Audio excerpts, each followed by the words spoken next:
Allô tout le monde, j'espère que vous allez bien. On se retrouve aujourd'hui pour une nouvelle vidéo. Aujourd'hui, nous allons parler de livres. J'aimerais vous présenter les livres que j'ai le plus aimés cet été, les livres qui m'ont le plus marqué. Nous allons commencer par un livre que j'ai acheté aux Utopiales l'année dernière, un livre dont j'ai procrastiné la lecture pendant des mois alors que je savais que j'allais l'aimer. Et ce livre, c'est La Sans Étoile de Chloé Chevalier. Chloé Chevalier, c'est une scénariste et une autrice française principalement connue pour avoir écrit le cycle des récits du Demi-Loup. Je n'ai pas lu cette saga, mais j'en ai entendu beaucoup de bien, donc lorsque j'ai vu La Sans Étoile aux Utopiales, j'ai tout de suite décidé d'aller y jeter un œil. La Sans Étoile est en fait le premier tome d'une duologie qui s'appelle Loin des îles Mauves. Deux peuples cohabitent dans les îles Mauves. Le peuple des Bruyères et les Leifa. Ivanel, le personnage principal de l'histoire, est un héros, c'est-à-dire que c'est une femme du peuple des Bruyères qui doit se faire passer pour un garçon et qui a été élevée comme un garçon. En fait, les Leifa ne sont pas capables de donner naissance à des filles. Donc ils ont fait un pacte avec le peuple des Bruyères et ils s'accouplent avec les femmes du peuple des Bruyères. Mais seulement les femmes qui ont été désignées pour la reproduction. On les appelle les mères. Les Leifa ne savent pas que les héros sont en réalité des femmes. Et le peuple des Bruyères aimerait que ça reste comme ça. Cette alliance étrange entre ces deux peuples ne tient qu'à un fil. Mais ce qui menace le plus les îles Mauves, c'est surtout l'Empire. Les navires de l'Empire ont pris le contrôle de la mer et s'accaparent les baleines dont les îles Mauves ont besoin pour subsister. Ivanel et un groupe d'amis composé de membres du peuple des Bruyères et de Leifa décident de se lancer dans un long périple jusqu'à l'Empire afin de convaincre celui-ci de cesser en fait sa chasse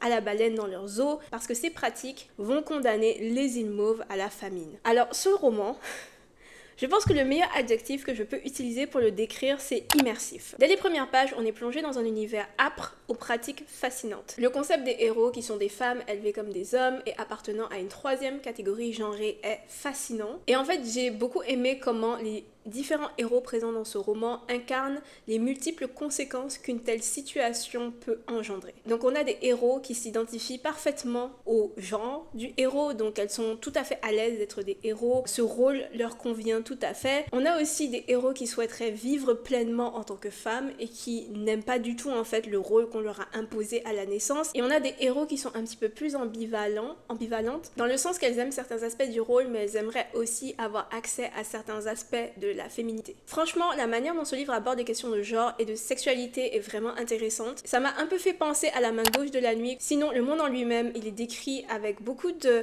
poésie. Le style d'écriture est très très beau dans ce roman. On visualise très bien les petites îles couvertes de bruyères mauves, les mers sur lesquelles les personnages voguent, la grande ville de l'Empire où ils finissent par arriver à la fin du livre et les mines de sel où ils travaillent dans les derniers chapitres de l'histoire. Je pouvais entendre les voiles claquer, je pouvais presque sentir l'air marin. J'ai trouvé vraiment les descriptions très très réelles, très bien faites. Pour ce qui est des personnages maintenant, j'ai adoré Ivanel, l'héroïne de l'histoire. C'est un personnage taciturne, ronchon, mais aussi très courageux. Les personnages qui l'accompagnent sont aussi très intéressants, même si je les ai trouvés moins développés. Mais j'ai eu le sentiment en les lisant qu'ils avaient aussi des choses à raconter et j'ai pu entrevoir des choses intéressantes dans ces personnages. J'assume en fait que ces personnages vont être un petit peu plus développés dans le deuxième tome de la duologie. Bref, en conclusion, si vous cherchez un livre pour être complètement dépaysé, si vous cherchez de la fantasy qui sort mais vraiment des sentiers battus, je ne peux que vous recommander Loin des îles Mauves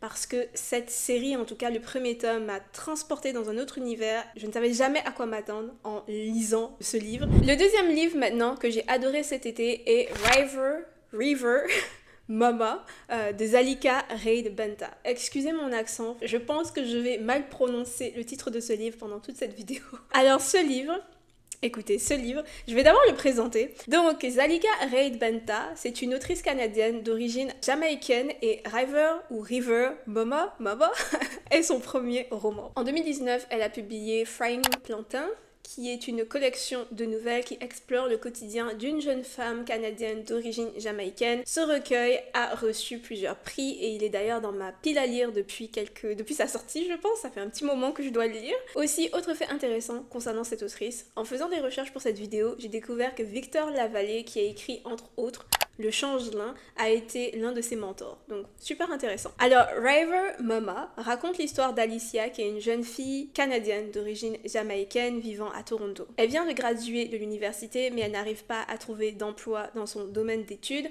donc elle est retournée vivre chez sa mère et elle a dû prendre un job dans une boutique de vêtements. Elle est en pleine crise de la vingtaine, elle ne sait pas du tout comment se sortir de sa situation précaire et elle n'a aucune idée de ce qu'elle veut faire de sa vie. Elle n'a aussi aucun ami, mais elle est tellement déprimée par sa situation qu'elle n'arrive pas à se motiver à aller se faire des amis ou à faire l'effort en fait d'être amicale. Sa vie cependant change du tout au tout un soir alors qu'elle rentre chez elle. River Muma, qui est une divinité jamaïcaine, c'est la déesse, la protectrice des rivières. Donc River Muma surgit devant Alicia en plein Toronto.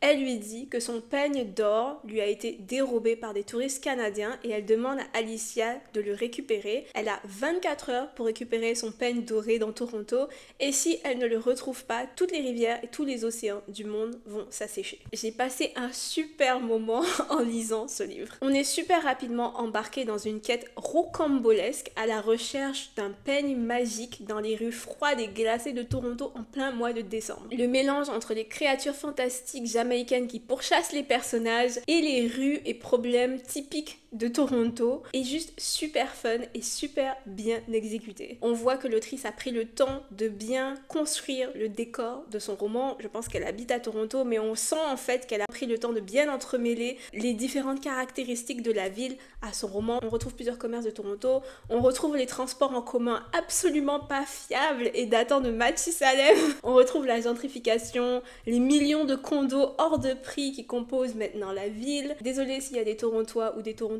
qui me suivent, mais moi, dans le débat Montréal-Toronto, je suis team Montréal. Il n'y a pas photo pour moi. Mais oui, les personnages principaux du livre, Alicia, Mars et Heaven, sont aussi hyper attachants. Je pense qu'on peut très facilement s'identifier à eux et aussi aux défis qu'ils doivent affronter dans leur vie quotidienne. Pour vous donner une idée, ils achètent leurs gants chez Dollarama et forcément les gants sont de super mauvaise qualité, donc ils ont super mal aux mains tout le temps. Ils enchaînent les petits boulots malgré des études universitaires et ils ont aucun espoir de pouvoir un jour acheter un logement parce que l'immobilier fait aucun sens. Bref, de jeunes Canadiens dans la vingtaine auxquels je suis sûre que plusieurs d'entre nous pouvons s'identifier. J'ai aimé suivre leurs aventures, j'ai aimé suivre leurs galères et j'ai aimé voir leur amitié se développer au fur et à mesure du livre parce que au début du livre, ce sont juste des collègues de travail, ils sont pas amis du tout et à la fin, ils sont juste comme ok, tu sais quoi, je t'aime bien. Les éléments tirés de la culture et du folklore jamaïcain sont aussi super bien entremêlés à l'histoire. C'est trop intéressant. Entre les différents esprits caribéens malveillants, la déesse de la rivière qui honnêtement n'est pas la personne la plus gentille et la plus douce, et aussi les ancêtres qui en ont après les personnages pour des raisons nébuleuses. On ne s'ennuie jamais. Je ne me suis pas ennuyée une seule seconde pendant ma lecture. Ce livre, c'est typiquement le genre de livre qui aurait trop besoin d'une traduction en français. En tout cas, je pense que c'est un livre qui aurait trop besoin d'être traduit en français. Si j'avais à classer mes lectures favorites de l'été, je pense que ce livre-là serait vraiment au sommet de la pile. Alors le troisième livre dont je voulais parler dans cette vidéo, c'est Chlorine de Jade Song. Alors Chlorine, c'est un roman étrange qui se concentre sur Ren Liu, une adolescente américaine qui pratique la natation à un niveau compétitif. Fille d'immigrants chinois, Ren Liu subit beaucoup de pression académique. Ses parents veulent qu'elle réussisse et sont prêts à faire tous les sacrifices possibles pour qu'elle réussisse. La natation est un moyen pour elle d'accéder aux meilleures universités de son pays. Elle est donc déterminée à être la meilleure en natation et aussi d'avoir les meilleurs résultats scolaires possibles. Obsédée par la performance et la réussite, Ren Liu rêve aussi depuis son plus jeune âge de devenir une sirène. Ce roman nous raconte les années compétitives de Ren Liu qui, écrasée par la pression académique, la pression sportive, tombe lentement dans une spirale autodestructrice et devient de plus en plus obsédée par l'idée de se transformer en créature des océans. En commençant ce livre, je m'attendais à du fantastique ou au moins à du réalisme magique, mais en fait je pense qu'on est vraiment plus dans de la weird fiction. Ces romans dont l'ambiance souvent malsaine et anxiogène nous plonge dans la réalité altérée d'un personnage auquel on sait qu'on ne peut pas tout à fait faire confiance. Alors, ayant fait de la natation pendant plus de 10 ans lorsque j'étais jeune, fun fact, j'ai beaucoup apprécié le fait que ce roman nous immerge complètement dans l'univers de la natation, sans mauvais jeu de mots. On voit les longues heures d'entraînement que les nageurs doivent subir, on voit aussi la relation parfois malsaine qu'ils entretiennent avec leur coach, qu'ils voient pour la plupart plus que leurs propres parents. On voit le poids financier qu'entraîne la pratique d'un sport à un niveau compétitif, on voit comment les sportifs brisent leur corps, détruisent leur santé pour la performance, les troubles alimentaires que certains peuvent développer, etc., etc. Ce livre nous montre vraiment l'envers du décor de la natation à un niveau compétitif. Et si vous avez déjà pratiqué la natation dans votre vie, je pense que c'est un aspect du livre que vous allez apprécier, mais je pense aussi que l'horreur du livre en sera encore plus décuplée. Parce que pour moi, en tout cas, il y a tellement d'aspects de ce livre qui m'ont parlé alors que j'ai pas fait de natation à un niveau compétitif. Et en plus de ça, moi, la natation, je l'ai fait dans la mer, donc pas en piscine. Mais ouais, il y a quand même tellement d'éléments de ce livre qui m'ont parlé et ça a rendu certaines situations dans ce roman encore plus malaisantes et saisissantes. On sent que l'autrice sait de quoi elle parle et elle l'a parfaitement bien mis en scène. J'ai adoré l'évolution du personnage principal,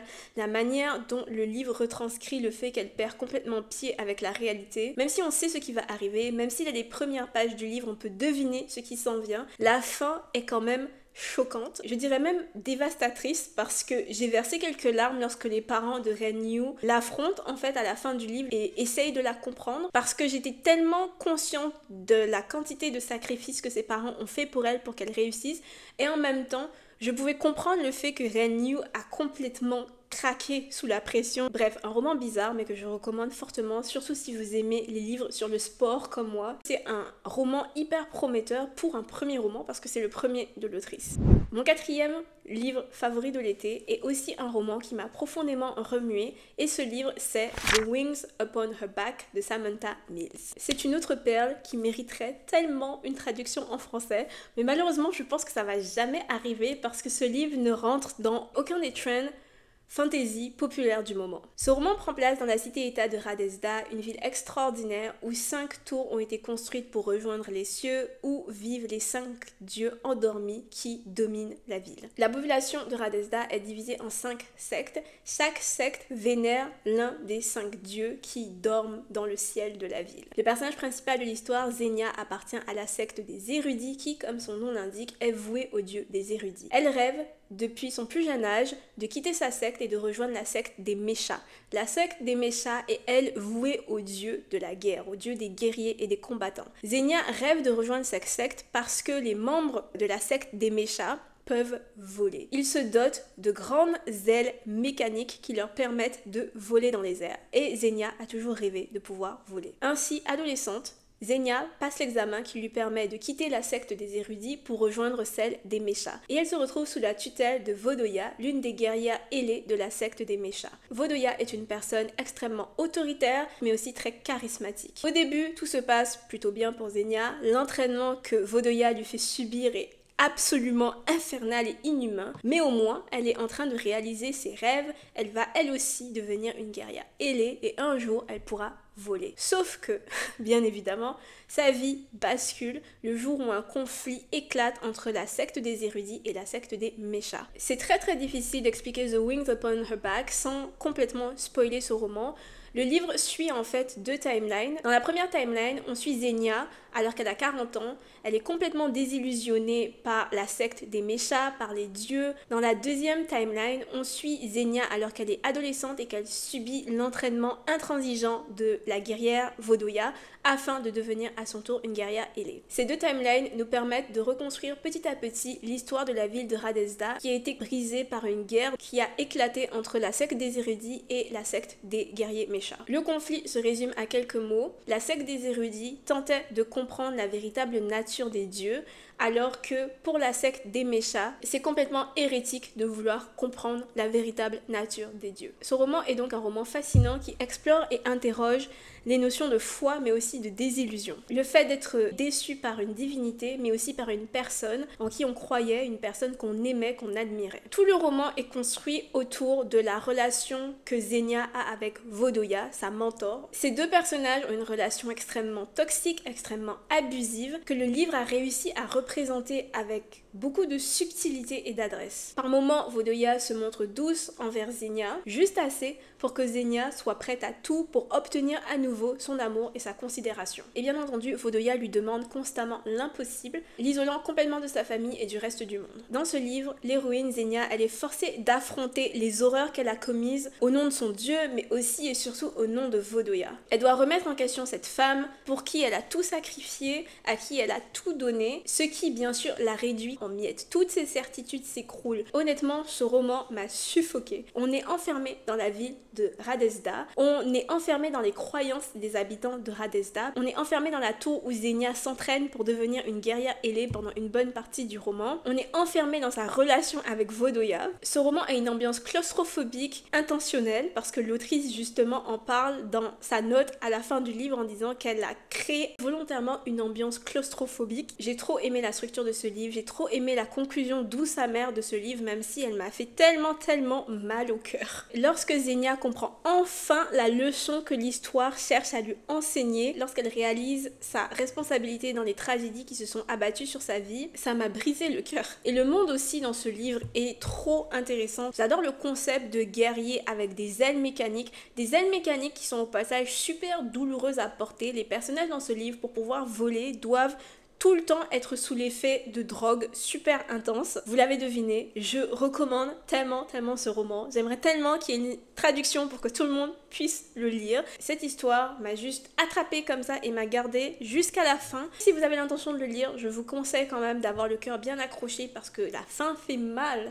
Ça fait mal, mais ça vaut la peine. Maintenant, les livres bonus, parce que j'ai lu d'autres livres cet été, des livres que j'ai aussi beaucoup aimés, mais un peu moins que les livres dont je viens de vous parler, donc je vais passer un petit peu plus vite dessus. Le premier, j'ai fait déjà toute une vidéo dessus, une vidéo conseil d'écriture, c'est Gods of the Woods de Liz Moore. C'est un thriller génial qui se déroule dans un camp de vacances en 1975 et raconte la disparition d'une adolescente de 14 ans. J'ai déjà longuement dit à quel point j'ai aimé ce roman, sa construction, ses plot twists. Je trouve vraiment que le choix des points de vue est ingénieux dans ce roman et donne plus de profondeur au texte et permet de bien asseoir le thème. Le deuxième livre bonus que j'ai lu cet été est bien aimé, je vous en ai parlé rapidement dans un vlog d'écriture et c'est Le Temps des sucres de Martine Desjardins. C'est un roman sur le sirop d'érable qui explore l'histoire d'un homme qui, sous l'influence d'une partie de sa famille et d'un étrange sirop, se met à développer des pensées sexistes du genre mâle alpha d'internet. La fin est délicieusement horrifiante, donc c'est une lecture